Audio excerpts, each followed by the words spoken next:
The Cincinnati Reds bullpen. Are we really going to play this game where we hope? No, the hope is not a strategy. Why the Reds are rolling with hope and why it's a bad idea will be our focus on today's Locked On Reds. You are Locked On Reds, your daily Cincinnati Reds podcast, part of the Locked On Podcast Network, your team every day. You are Locked On Reds, and we are live. Thanks for making Locked On Reds your first listen of the day and for being here live with us on YouTube today. We are part of the Locked On Podcast Network, and we are free and available on all podcasting platforms. I'm your host, Stephen Offenbaker, alongside Jeff Carr. We both have a passion for baseball.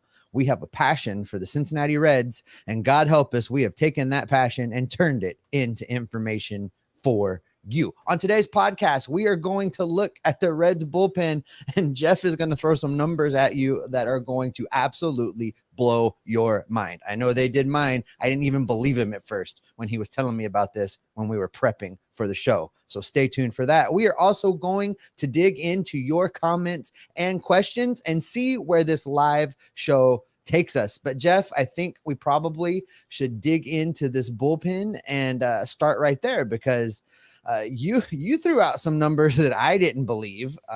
And there is a lot to talk about with this bullpen, just trying to figure out where the Reds are going to go from here. Where are you going to go? Exactly. The way that this season began, you would think that this bullpen is one of the main culprits for why they are going to set history and become the second Reds team ever to lose 100 games in a season. I'm here to tell you that's actually not the case. Since the All-Star break, the Cincinnati Reds, and this is according to Fangraphs, the Cincinnati Reds have been the seventh best bullpen in baseball. That's right, folks. Not the Mets, not the Rays. The Reds have been better than both of those teams. In fact, according to Fangraphs and their wins above replacement metric, the Reds are tied with the Mariners for the sixth best. They're like 6 and 7, whatever, 6 or 7. They're right there in wins above replacement. Absolutely blew my mind when I saw that stat, but the Reds bullpen has actually been a strength of this team. It sure doesn't feel like that. I mean, listen, the numbers are the numbers, and you told me this, so I started just looking at the list of players that are on this team and in this bullpen, and like half of them, I'm like, is that guy still pitching? Is he on the team right now? I don't even Right. know. No, listen, I think a big part of the problem as to why it has felt so bad, like why it has felt like the bullpen hasn't performed, is because there's been pretty much no margin for error. Every time we've gone to the bullpen, they're taking over in a game where the Reds are trailing 1-0 or leading 1-0, or it's still tied. The starting pitching, by and large, has been really good. They've kept the Reds in a lot of ball games, but when the offense doesn't perform at all, ever, then there's an extra layer of pressure on the bullpen to go out and not be able to make one mistake. And I think that's probably why, at least in my mind, I have this perception of the Reds bullpen being horrible. Like every time we get past the starting pitcher, like, well, there goes the game. Time to despair. Unless it's Alexis Diaz coming in, because it's there's no room for them to make a mistake. I think under a much less pressurized microscope, there's been a lot of guys that have emerged. I mean, of course, we can talk about Alexis Diaz because he's phenomenal. And if you're looking at Baseball Reference, he actually has compiled 3 wins above replacement, which ties Luis Castillo for the team lead and would be the best on the team, which is phenomenal to me. But, if you look at Fangraphs, it's a little bit different. I'm not sure of the metrics there. We've talked about that off air in the past. That's math. I don't really know what is the difference there, but to see the fact that Baseball Reference is giving him 3 wins above replacement, Fangraphs gives him 1.1.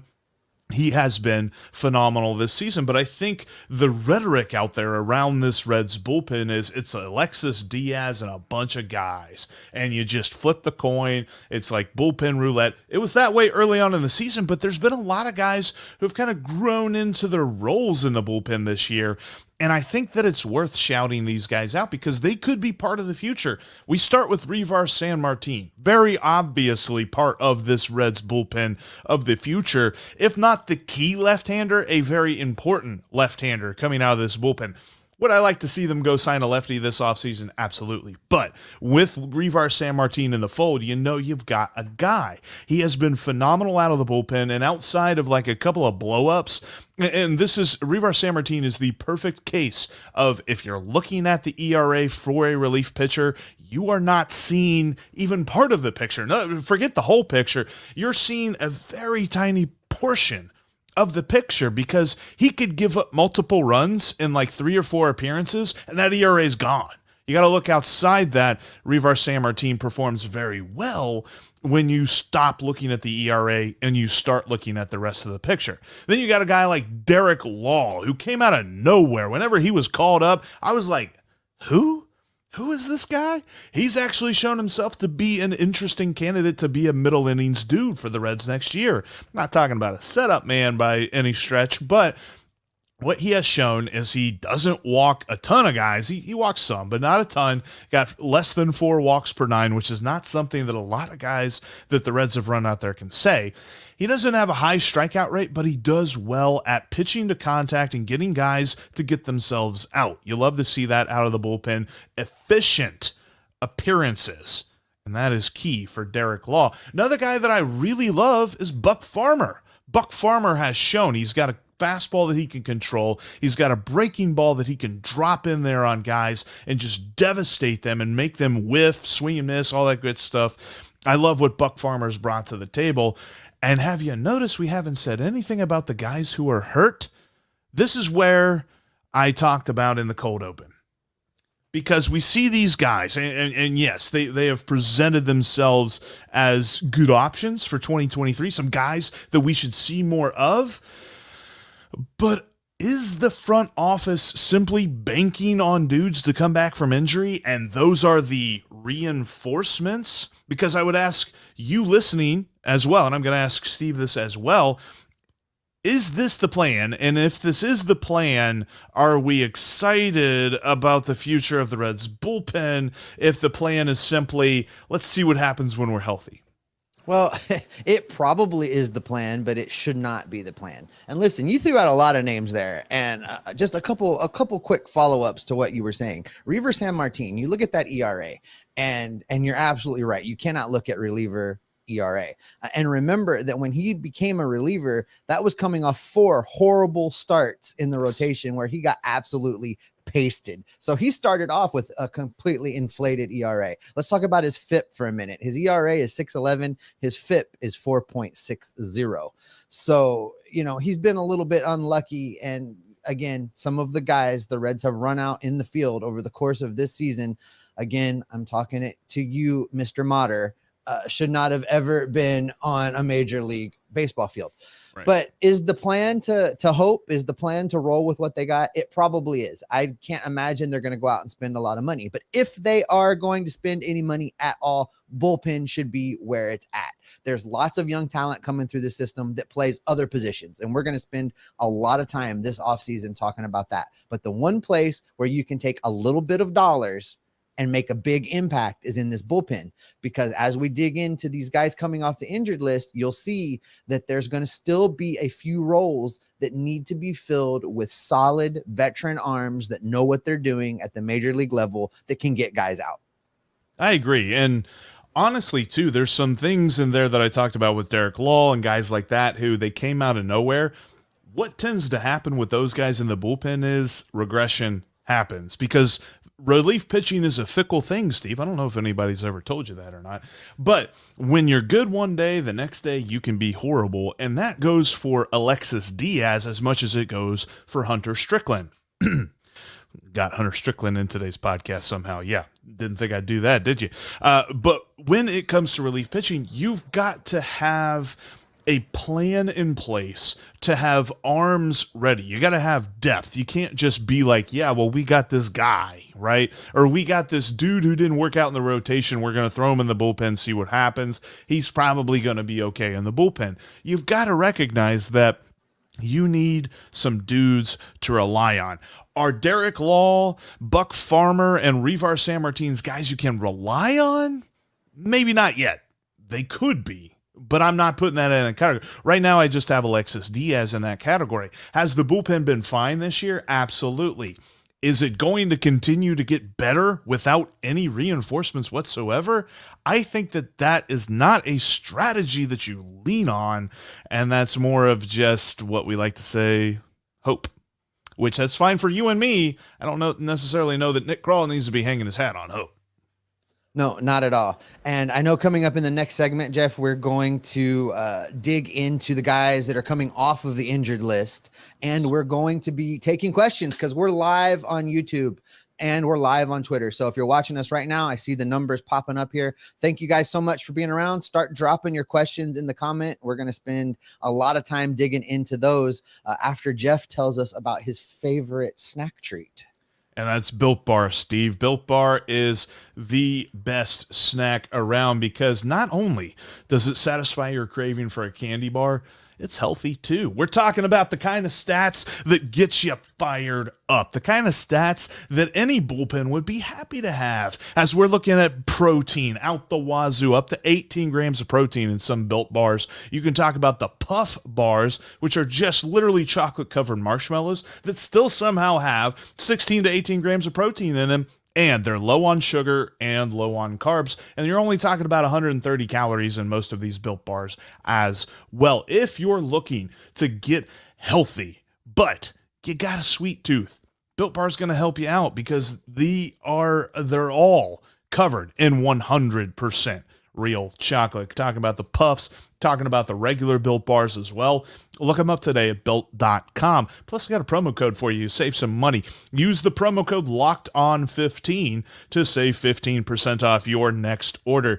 I eat Built Bars when I'm hungry. I eat them sometimes if I'm on the road and I need a little bit of a meal replacement, something to get me over, get me to the next meal. Built Bar is perfect for that.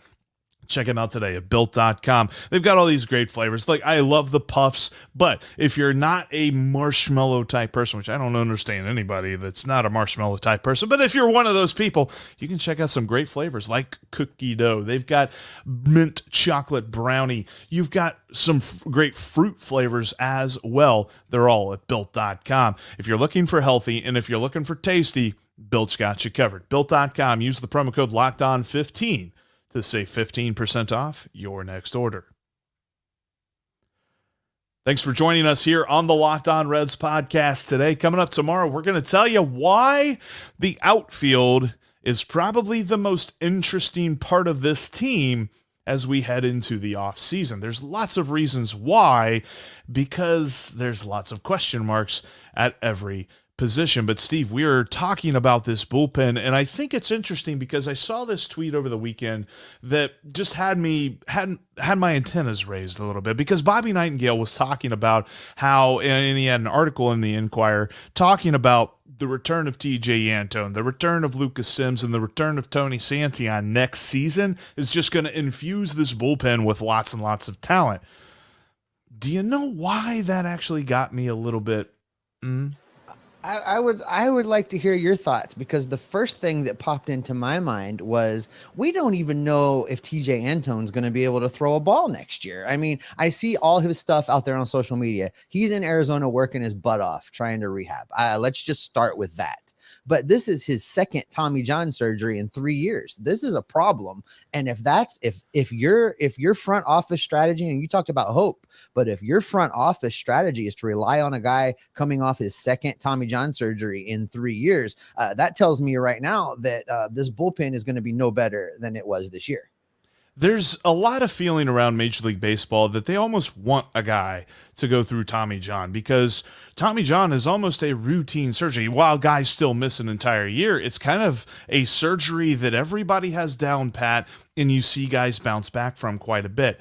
Having 2 Tommy John surgeries is a whole new ballgame, and there's not a lot of success for guys that have gone through that twice. Now, I love Tejay Antone and the fire that he brings to the mound and the kind of talent that he has, that beautiful breaking ball that he just absolutely fools guys with, and the fastball that moves like crazy. But are we really going to expect a carbon copy from before the injury to after the injury? Because that, again, is hope. That is not an expectation. If that is your expectation, then you're grossly oversimplifying his recovery. Because like we said, 2 Tommy John surgeries, not great. Then you look at Lucas Sims and Tony Santillan. None of these guys are coming back from a stub toe. None of these guys are coming back from a boo-boo on their elbow. Well, maybe that's not a great thing when I'm talking about Tejay Antone, but we're not talking about something that's easy here. Lucas Sims and Tony Santillan are coming back from back injuries. We're talking about surgery for Lucas Sims on his back.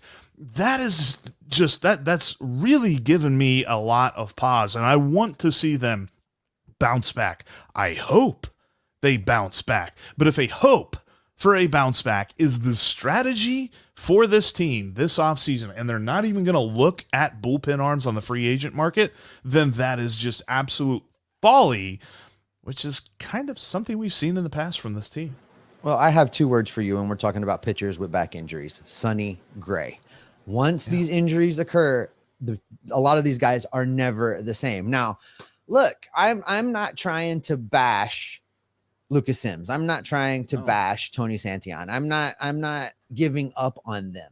But, so you just talked about 4 pitchers in Alexis Diaz, Tejay Antone, Lucas Sims, and Tony Santillan. That's half the bullpen already. We're talking about 8 bullpen slots plus your 5 starting pitchers to make your pitching staff in 2023. You are now giving over half of your bullpen slots to a lot of question marks and 1 reliable guy. So for me, now these other 4 slots, and this is why I said in the first segment, Jeff, they've got to go out and get some reliable veteran arms to fill this thing out, because that's a lot of question marks for a team that's going to have great starting pitching. They need to be able to hand over games to somebody that they can rely on. And I don't know that the rest of these guys that we've talked about, I'm looking at the list right now. There's nobody on this list that screams, put me in, coach. Yeah. So they've got to go get somebody, because if Tony Santillan comes back like he was when he first went to the bullpen, excellent. That's a guy that you can rely on. If Lucas Sims is anywhere close to what he was pre-injury, that's a guy that you can rely on, but we just don't know. So, what do you do? Who do you keep around that's on this injured list right now? I mean, there's guys like Justin Wilson. Justin Wilson, he's still on this team. Do you guys know that Justin Wilson is on this team? It feels like I think 3 years ago. I think he's got a team option for this coming season, but I don't necessarily know if that's a given that they're going to pick him up. But still, yeah, they have the ability to retain him for next year. So I don't know what you do with those 4 other spots, Jeff, because, there are tons of guys. Let's just talk about the injured list. The Reds pitching injured list: Jeff Hoffman, Dowry Moretta, Vladimir Gutierrez, Art Warren, Tony Santillan, Robert Duggar, Ryan Hendricks, Jared Salomon, Lucas Sims, Kyle Dowdy. Who the hell is Kyle Dowdy? Right now, Espinal. You've got Daniel Duarte, Justin Wilson. That's just the pitchers on the injured list right now. Yeah. And every single one of them, when they come back healthy, obviously we power rank that, Antone, Sims, Santillan, and then a bunch of dudes after that. But at the same time, I just don't, the Cajun looking dude. I thought he was dead. Cajun. Oh gosh. Yeah, no. That's probably a little before your time, that Justin Wilson. No, man, that's hilarious. No, but looking at all of these guys, expecting them to come back healthy, ready to go, and just as good as they were before they got hurt, you've got to bring in some other dudes who are reliable. Oh, absolutely. And our man Carrot here, we're going to maybe get into the backup catcher conversation when we go to the Q&A for sure. But yeah, so there's a few options in AAA, but I really want somebody I can rely on. And there's nobody that just right now, Jeff, I said this when you told me that this bullpen was 7th in baseball since the All-Star break. Right now, every time that bullpen gate swings open, I'm ready to give up on the game. And they've got to get some dudes out there that make me not feel that way. Because even if the offense continues to struggle as the youngsters learn, I want to at least have some people, if it's a 1-0 game, that's where I want the hope, Jeff. I want the hope that the Reds can win a game. And I think there's something to be said for the environment that these guys are pitching in too, right? I mean, they're coming into games in some cases trailing by multiple runs and stuff like that. And sure, they're pitching fine, but they're not pitching in the kind of rabid environments that we want them to be pitching in. And so do we know how that's going to translate? Are there going to be bright lights on them? Whenever the bright lights are on them, are they going to continue to pitch this way, or is it going to be completely different? We're not talking about dudes that have track records. We're talking about dudes we hope can build track records. But if that is what we are relying on next season, all the way across the board in the bullpen, whether you're talking about guys that we're hoping can return from injury or guys that we're hoping can continue the success that they started this year, that's still a lot of hope. And I don't want the Reds to bank on hope. Well, shout out to our buddy Chad that we've heard say for a lot of years, hope is not a strategy. We don't know what the Reds strategy is, but we think we know what it should be. And that is to go bolster this bullpen and not totally rely on players coming back from injury. But listen, we are live on YouTube, and now is my favorite part of the live shows, and that is taking your questions and comments, and we'll just see where you guys take us, and we're going to do that right after this. You can follow the podcast on all platforms, including YouTube. Make sure you are following us on Twitter. You can follow me at @SOffenbaker. That's with 2 Fs. You can follow Jeff at Jeff Carr. That's with 3 Fs because spelling's always been hard for him. And you can follow the show at Locked On Reds. There is no Fs in that. Make sure you are subscribed in the audio feeds. Make sure you are subscribed on YouTube. Click that notification bell so that when we do this, when we go live, you're the first to know. All right, Jeff, let's dig into some of the questions and the comments because, one of the things about this I love doing is just seeing where it takes us. Our man Carrick got a question in early. I think we hadn't even clicked go live yet, and he got his first one in. But it is of note that the Arizona Fall League does, in fact, start today. Do we think that Noelvi Marte is going to get time in right field and at third base? And what about Matt McLain? Will he get time in center field? All right, Carrick, I said this off air when I was talking to Jeff beforehand. I think that Matt McLain is the center fielder of the future. I want him to get a ton of outfield time during the Arizona Fall League games. That's where I want him to play him. I know when I talked to him before I even finished asking him the question of what position he plays, he said shortstop. But I think that probably guys like Ellie De La Cruz are going to force that issue. He's going to end up in the outfield, I think. Jeff, what is your thought on Marte? I know when he came over in the trade, the Locked On Mariners guys were saying they thought he projected more at third base anyway. Yeah, third base is definitely something that they're going to try him at quite a bit. I honestly like the idea of more time in right field simply because I think the Reds are banking on Jonathan India being the second baseman that he was his rookie year. I think they got to actually weigh his performance this year a little bit heavier than they are because the way that he's played defense this year has not been good. It's been very inconsistent and at times has looked a little lost. And I'm not saying that he needs to be removed from second base immediately, but they should explore their options if they look at maybe moving him to third base. Maybe you move Marte to right field, and then maybe you've got a second baseman you can call up. I don't necessarily think Jose Torres is ready to be called up right now. He's probably a year or two away. That could be a spot to put Edwin Arroyo in a couple of years, but again, you've got to find a stopgap there. But I think overall flexibility is going to be important. And that's what we've talked about with Spencer Steer, the fact that he is embracing the idea of being a flexible player. If you can get these guys to embrace flexibility in the Arizona Fall League and get them ready for spring training where you will then continue to make sure that they're flexible, having them play multiple positions and getting ready for the season in that manner, and then continuing that at AAA too, because I don't necessarily think guys like Marte or McLain are going to break camp with the big league club. Overall, flexibility should be key, and I don't want to see them all at one position all the time. Our man Will Klein drops in asking, with the start of the Arizona Fall League, what players are we most intrigued to see? And that kind of goes along with what you were talking about. What are we hoping to see? Well, I will tell Jeff to keep his big mitts off of right field with anybody else other than Rhys Hines. Rhys Hines is going out to Arizona. I have been intrigued by Rhys Hines since the Reds drafted him. He's still identified by many scouts and many people that watch the minors throughout the game of baseball as being one of the players in all of minor league baseball with just the most raw, pure power. Now, it hasn't translated yet, but injuries have played a big part of that. It's one of the reasons why the Reds moved him to the outfield. Playing third base, he managed to get himself hurt pretty consistently. So for me, that's the guy I'm watching. He's healthy right now.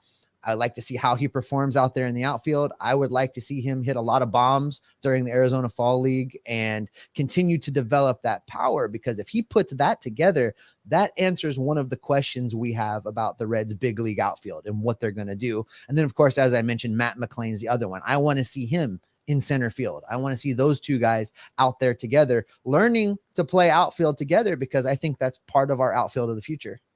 I'm looking at Matt McLain at the bat. Like, what does he do in the batter's box? Because we talked about this a little bit as we've mentioned Matt McLain in a couple of different areas, talking with Tom Nichols about him and stuff like this, is that he sacrificed strikeouts for power this year, and it did not necessarily pay off. So how do they regroup? How do they course correct that during the Arizona Fall League? Are we going to know? No. But we're going to see a glimpse of that and what we will see more of in spring training. I'm looking at his strikeout to walk ratio. What's that going to look like throughout the Arizona Fall League? Because 2 years ago in Dayton, he but he rarely struck out. He was not a guy with a lot of strikeouts, and Tom Nichols was surprised to see the number of strikeouts that he had this year in Double-A. So how does that translate? What are they going to do to correct that? Because I believe, especially with the shift in disappearing, they're going to tell him to go back to the way that he was hitting, more line drive focused, a lot more contact.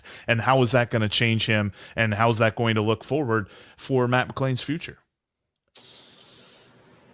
Here's a question I want to tackle for just a minute. This comes from Jim on the YouTube feed. Will anyone in the front office have the guts to fire anyone?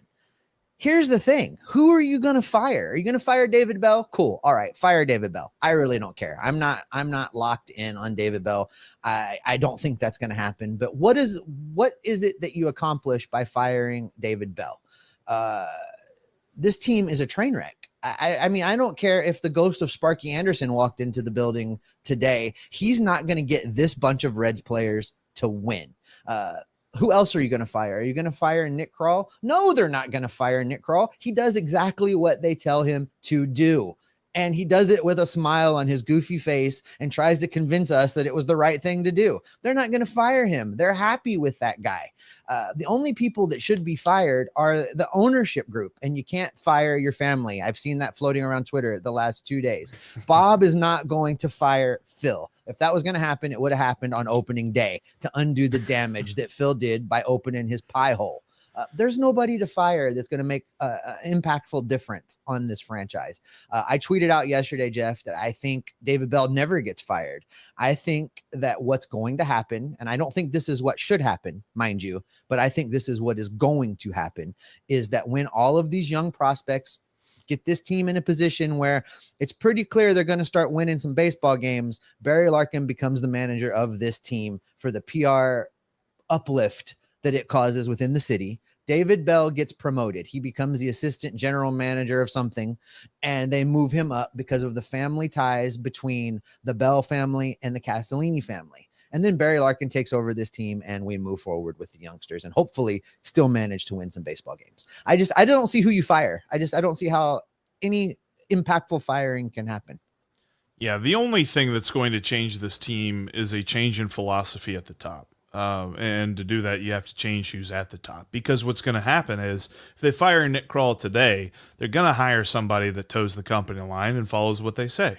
If they fire David Bell, they're going to bring in a manager who follows along with what the front office wants him to do. They're not going to bring in a guy like, I feel like there's a lot of folks that believe if you move on from David Bell, you're bringing in, a Lupinella type guy. That's not happening. You're not bringing in a dude that's taken. Joe Madden is not going to be the next Reds manager. You're not bringing in a dude that is going to run this franchise with an iron fist or something like that. It's going to be something that follows along with what the top wants to do. So yeah, you can fire some folks, but who they're bringing in is not going to drastically change the way this team runs. Charlie White says Cowboy for manager. That would be something interesting. I'd be interested to see that. I don't think rotating. Can we do it? Didn't the Cubs do this way back in the day and have like co-managers or rotating managers or something? We have like, it's Cowboy week down in the old dugout, and then Chris Welsh can take a turn. Barry Larkin can take a turn. We'll just put Sadak down there for fun. Jim Day can have at it for a week or two. I mean, let's just do it up. Let's just see. Let Johnny Bench do it every other Thursday. Sure. Yeah, you know. I think the days of managers being super impactful are kind of over with all of the analytics and the way that baseball does things now. I think that it kind of was important when everything was done based on a manager's gut. You needed a guy with a good gut, but those days are long gone. So I don't know. I mean, you know, there was a comment back. I think Jim or Carrick said he doesn't want to see Larkin as manager, you know, and I agree with that. I don't want to see Larkin as manager either, but you know, does it move the needle? I don't know. We talked about this with Mo last offseason before the season even got started, right around opening day. And Mo was like, you know, what difference is it going to make? What's the impact? Yeah. And I think I agree with that. Well, it's something that Sparky said. Like Sparky even talked about. He's just like, it's the easiest job in the world because this lineup is full of future Hall of Famers. The lineup that the Reds are rolling out there ain't full of future starters next year, let alone future Hall of Famers. Like, no matter what manager you put in charge of this team, and we're going to talk about this more with David Bell because I think there's differing questions. Like, sure, is he put in a position to win, and how does he develop guys? But I also don't believe that you're going to get a manager in here that's going to make enough of a difference that's going to turn a 100-loss team into a 100-win team. No, I mean, we keep coming back to like who is responsible. And I think at the end of the day, there's nothing you can do with a president of baseball operations, with a general manager, with a manager that you can fix this team without a total change in philosophy at the very top in the ownership group. Now, they're telling us that's what they're doing. They're telling us that this is our new direction. Thus far, in a very, very, very limited sample size, they have charted a course and they've stuck with it. And they did some things that they knew were going to be unpopular. And it's also easy to say, well, that was just because they were trying to save money. They traded Castillo, they traded Mahle, they traded all the guys to try and save money. Okay, that's probably true. There probably is a component of that they were just trying to floor the payroll as much as they could. All right. But they went out and got a lot of talent in return. Nick Krall did a good job with the trades. We've talked about this. We both graded him as an A in how he handled the trade deadline. So all of that being said, if they stick to the course, Jeff, if they continue to follow more of a Tampa model and get the hell out of the way and let the baseball people baseball, then maybe I'll be okay with that. But they have to start winning games soon. This is the 5th year out of the last 7 that they're going to lose 90 games or more. That is unacceptable. And I know my patience is running out. I see it in the comments here that I haven't thrown them all up there, Jeff, but I see it in the comments here of, you know, people boycotting Reds Fest, people, you know, wanting to see a winner, people giving up. And I totally understand why people feel that way, because I have a hard time not feeling that way. And, you know, I have 40 years invested in this team but I get why people are at a point where, you know, my good buddy Bill Lack used to always say, I'm from Missouri, you have to show me. And I think that's kind of where we all are. You have to show me that you are going to stay committed to building through a churn of prospects and ARB eligible players and continue to just make moves, always having a next man up. The challenge will be, you can't just punt next year, because if you just punt next year, nobody's going to be here to root for this team when they're good again, because everybody's going to be so burnt out. And I mentioned the bullpen article that Bobby Nightingale had. He also had another good article where he looked at what the Cleveland Guardians did. and how they got to where they are. They won their division. They clinched it like a week and a half ago. Their spot is clear in the playoffs, and they have about $50 million less on their payroll than the Reds have this year. They've done that without going through the valleys of a rebuild that we've seen. The Reds are mired in now. They've done that and all this other stuff. But how do you get around that and still manage to be successful in the short term? The Guardians have done that. I'd love to see what the Reds can do to emulate them, to emulate the Rays, things like that. Just it's so disheartening to think, yes, I would like to see them go out and get this guy. I would like to see them go out. I'd love to see, and we'll talk more about this on tomorrow's episode, but I would love to see a reunion with Tucker Barnhart. Are the Reds going to try to lowball him to the point that he doesn't want anything to do with them? That's going to be the biggest question with any free agent out there, because this Reds team only has about, I think it's only like 45, 46 million that's on the books next year. And we always talk about 2024, there's nothing on the books. But next year, the payroll is very small too. And once you add in arbitration, that'll go up a little bit. But that's not going to go up to the point that we're talking about $120 million payroll. So they're going to have some room to breathe, some room to work with, if they, in fact, want to work with it. Well, Jeff, we are fast running out of time. I want to take two more questions here on this live edition of the Locked On Reds podcast. Thank you guys so much for being here in the comments and asking questions. This is my favorite part of doing lives. I love the instant interaction and all of the questions from the viewers and listeners. But let's do two more. Let's do Carrick's here that's up on the screen right now. He says he likes the direction that the Reds are going. He just wonders if they'll keep it up. What are they going to do when Lodolo, Green, and India are all close to free agency? And you and I have spent a lot of time off air talking about this. So I'll let you take the first crack at it, what you think happens here.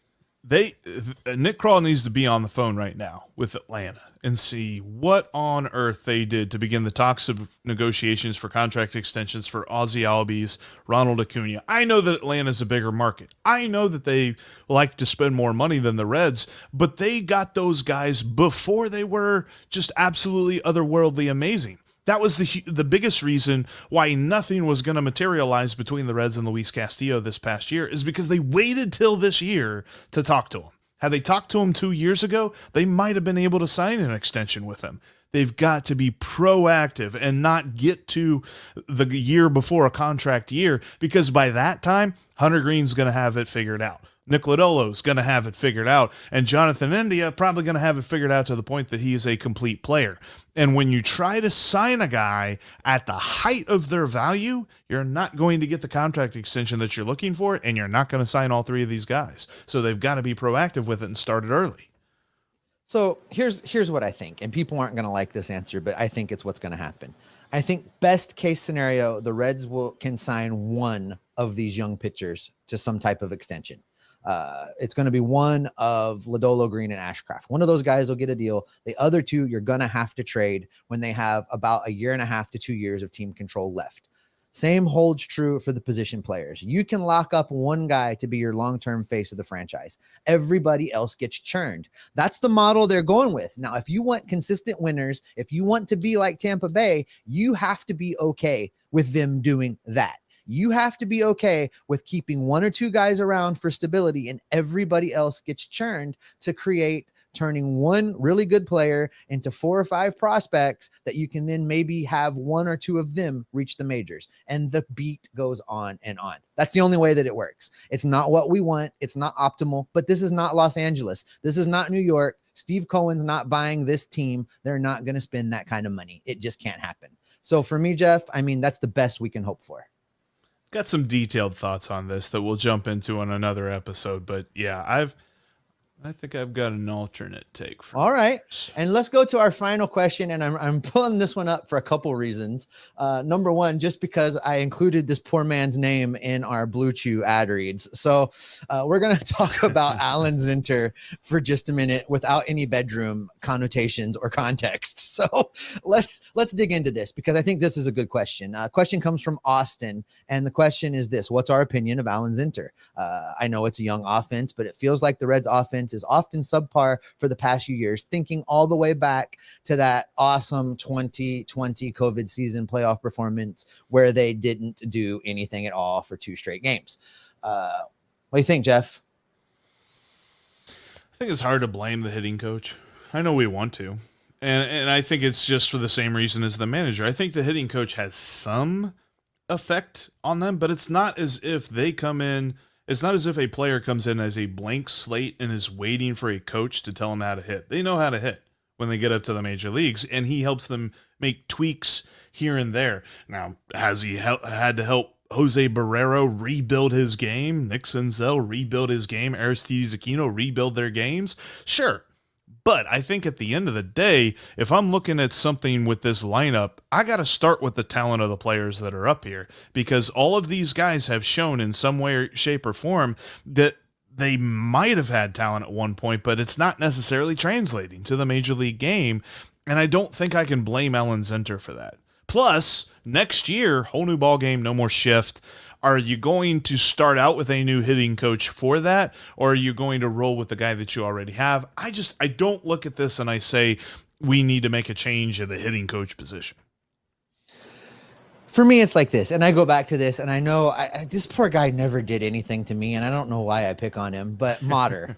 Motter appeared in Major League Baseball games for the Cincinnati Reds this year. What the hell was Alan Zinter going to do with him? The Reds are on like their 8th or 9th catcher at depth. Yeah. They can't hit major league pitching. What's he supposed to do with that? You know, I can't. I mean, this is another one of those fake accountability things where, you know, yeah, you could blame Alan Zinter. You can fire Alan Zinter. You can say, look at this offense. It's been crappy this entire year. Well, I mean, they pretty much did everything short of asking Jeff and I to appear in baseball games. So that being said, I don't know what he was supposed to do. It's the same. Well, and let's put it this way, too. Who's a hitting coach? Yeah, who's a hitting coach that you think of in Reds history that's good? Ted Kluszewski. You know why? He coached the grade 8. Like, I mean, just in a story there. Like, that's where coaching comes into play, is how good's the talent on the field. Look at that. Nasty Natty thinks we're celebrities, Jeff. I love it. I'll take it. All right, Jeff. I think that's going to do it for today. Thanks, everybody, for being here for this live edition of the Locked On Reds podcast. We're going to do this a lot more throughout the offseason. I enjoy this so much. But, Jeff, go ahead and wrap us up. And if you want to come say, hey, going to be down at the ballpark tonight to see Hunter Green pitching against Hayden Wisniewski in the Chicago Cubs. Looking forward to that. Coming up tomorrow, we are going to dive into the outfield of next year and why on earth Steve thinks there doesn't need to be any change, because he's wrong.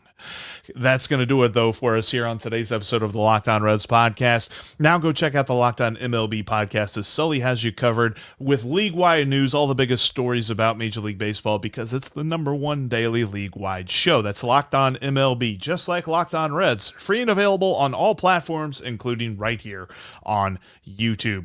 Steve, there's 3 games left. If the Reds don't win any of them, if the Reds don't win any of them, they'll set a record for the most losses that they've ever had in a single season. What's that mean for you and me? That means we are going to be locked on Reds through 102. We'll talk to you tomorrow.